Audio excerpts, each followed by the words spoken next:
All right, everybody, let's see what we got here. So Mrs. Hills, the librarian, she found 945 books with no damage, 141 with minor and 39 with major damage. So based on the sample, how many of the 60,000 books in the collection should Mrs. Hill expect to have no damage?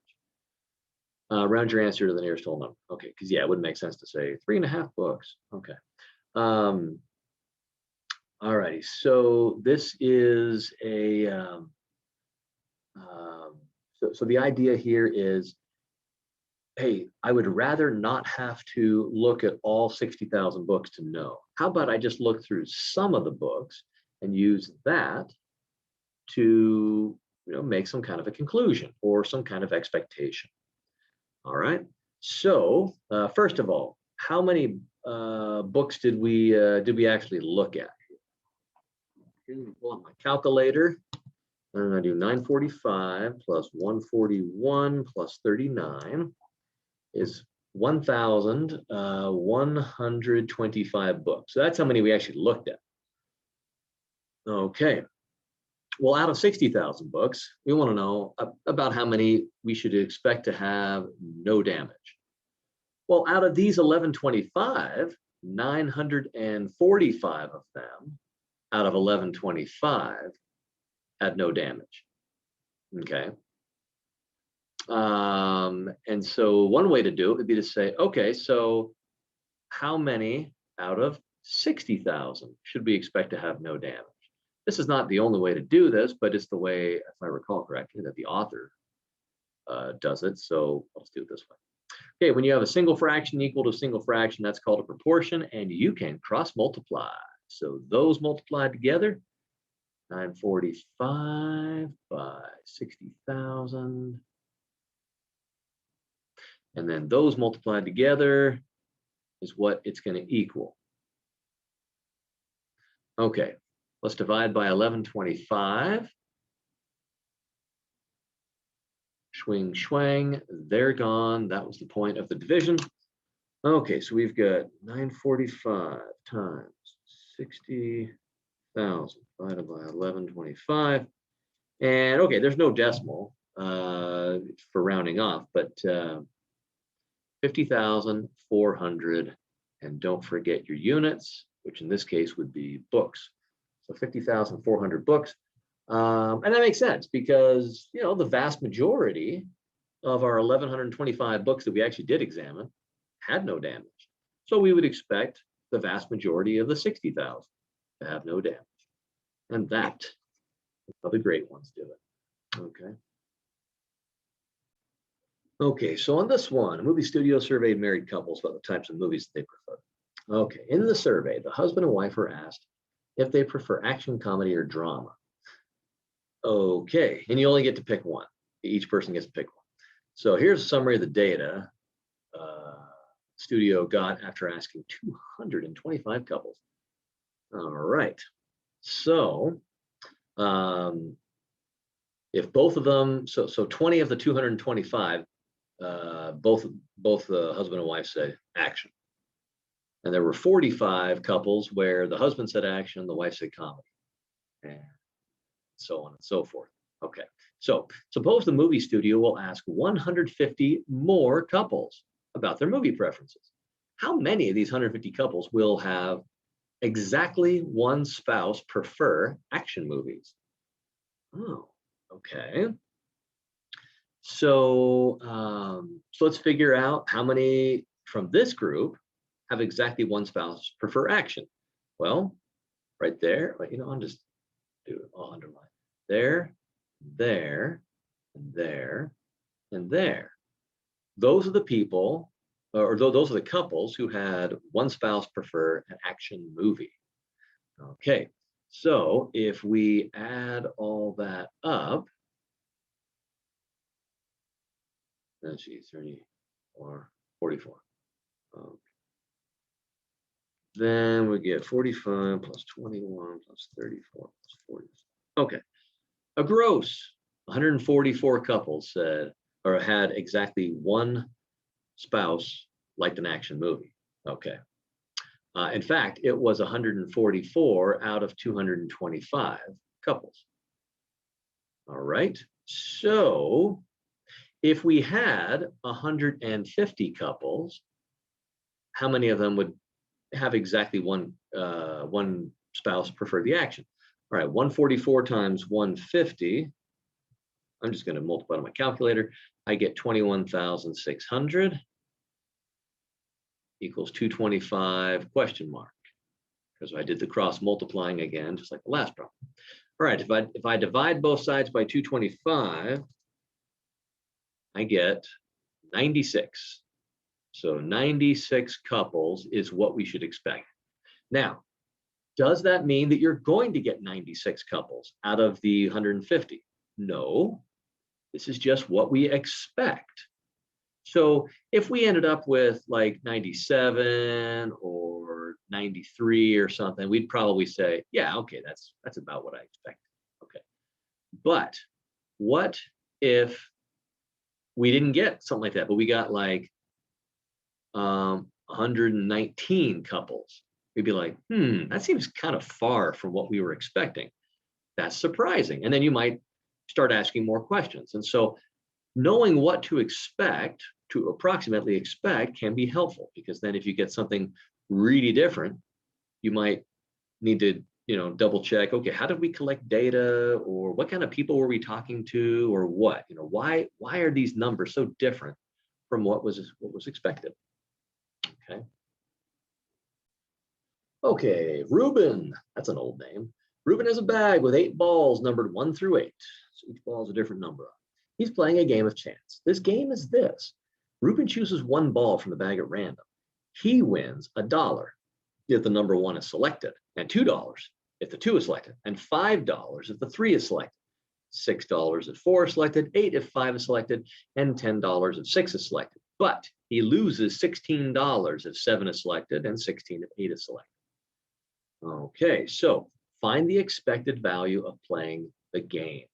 Okay, so the expected value is just what the expected value is if he plays the game over and over and over and over and over and over, hundreds, maybe thousands of times, what should he expect to happen on average on each individual play?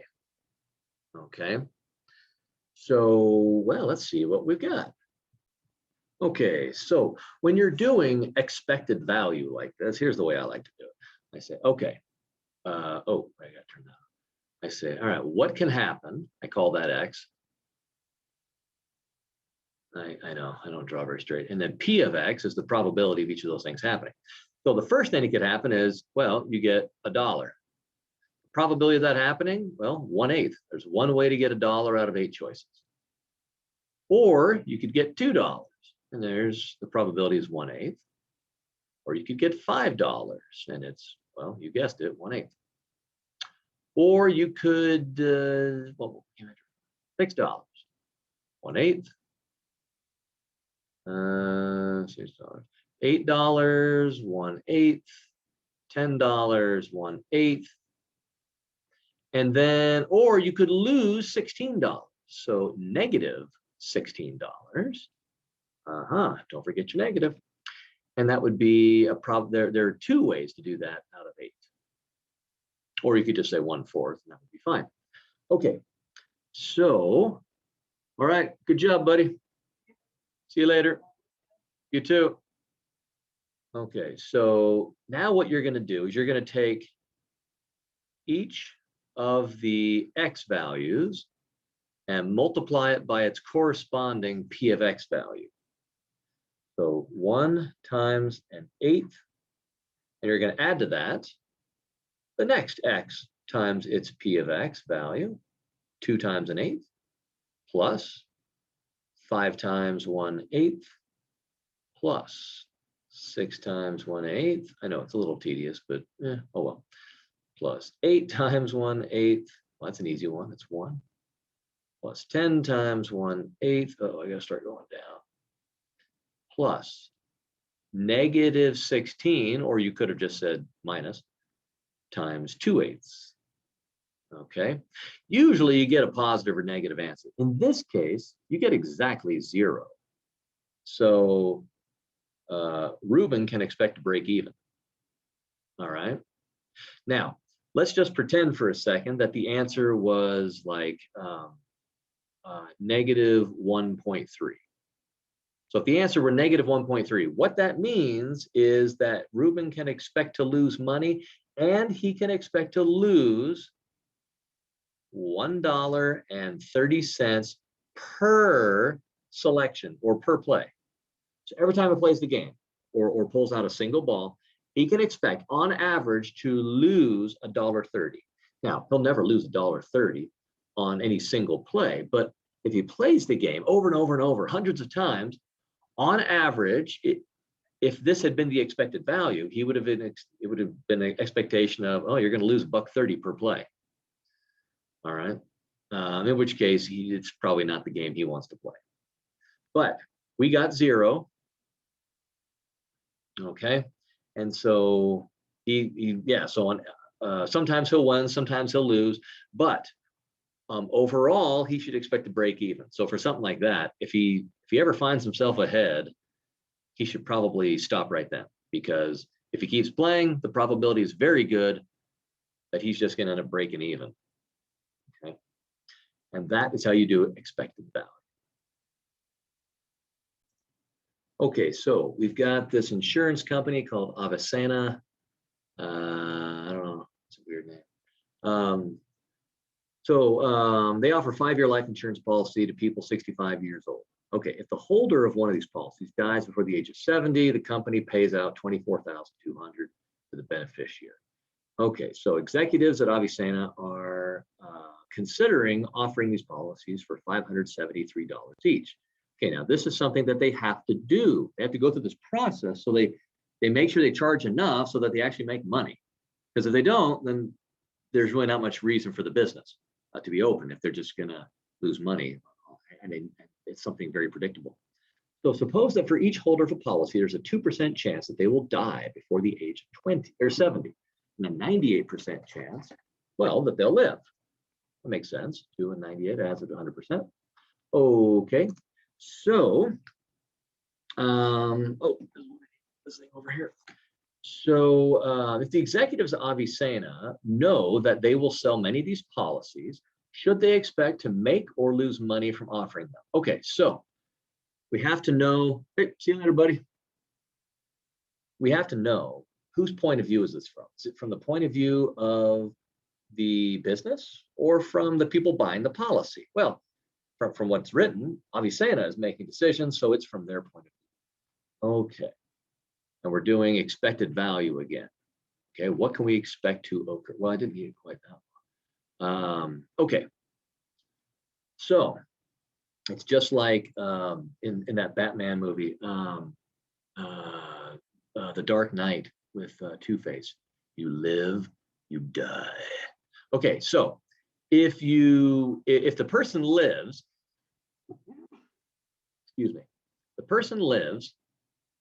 Well, the probability of them living is 98%. And what's the outcome? What happens? Well, the insurance company is going to gain $573 from that person. So I make that a positive number. Okay. Now, what if the person dies? Well, at first glance, you might say, well, the insurance company loses 20, where was the number? 24,200. That wouldn't quite be accurate. That'd be close, but it wouldn't quite be right. Okay, so the insurance company would lose 24,200, but in order for them to pay that out, the person would still have to have their policy be current and would have to have made a $573 payment for the year. And so the insurance company would gain 573. Okay, so 24,200. Whoops, helps if I type it correctly. And we get negative 23,627. So on some of these, actually on this topic, I think a lot of them, you have to do a little something extra in there. Okay. Anyway, that's what we've got. Now it's just like the last ones. Okay, so you'll do 573 times 0.98 minus 23,627 times 0.02, and that's going to give you $89. A positive 89. Okay, positive. And again, it's from the point of view of the insurance company, and so their expected value is a positive $89, which means you as the consumer, your expected value is a negative 89. Okay, well, that makes sense. Okay, they have to have a positive expected value, otherwise they will go out of business. So Avicenna can expect to make money because it's positive $89 per person. Now, of course, they don't make $89 on any one person. They either gain 573 or they lose 23,627. But on average, per person, a gain of $89. Okay, that is how we do it. All right, on this one, the records of the computer retail store show that out of the 25 customers who purchased a desktop computer last month, all but 6 bought the service plan. Out of 50 customers who bought the notebook, all but 6 purchased the same service plan. Okay, so so then you have to fill in stuff and drop down menus. I'll just break it down for you right now. Okay, so last month, customers at the store who purchased a certain kind of computer were more likely to purchase the service plan. Okay, so what percent of people bought the service plan? Well, for desktop computers, it was 19 out of 25 bought it because 6 did not. Okay, now that's the same thing. Let's see. That's 76%. 76% of people who bought the desktop bought the service plan. Now the notebook, 44 people bought it out of 50, bought the service plan, or 88%. So if you find those percents first, this topic is quite easy. Okay, so let's see what we got here. So last month, the customers of this store who purchased one of them were more likely to purchase the service plan. Well, it's bigger for the notebook, so yeah. So for notebook, more likely to purchase the service plan.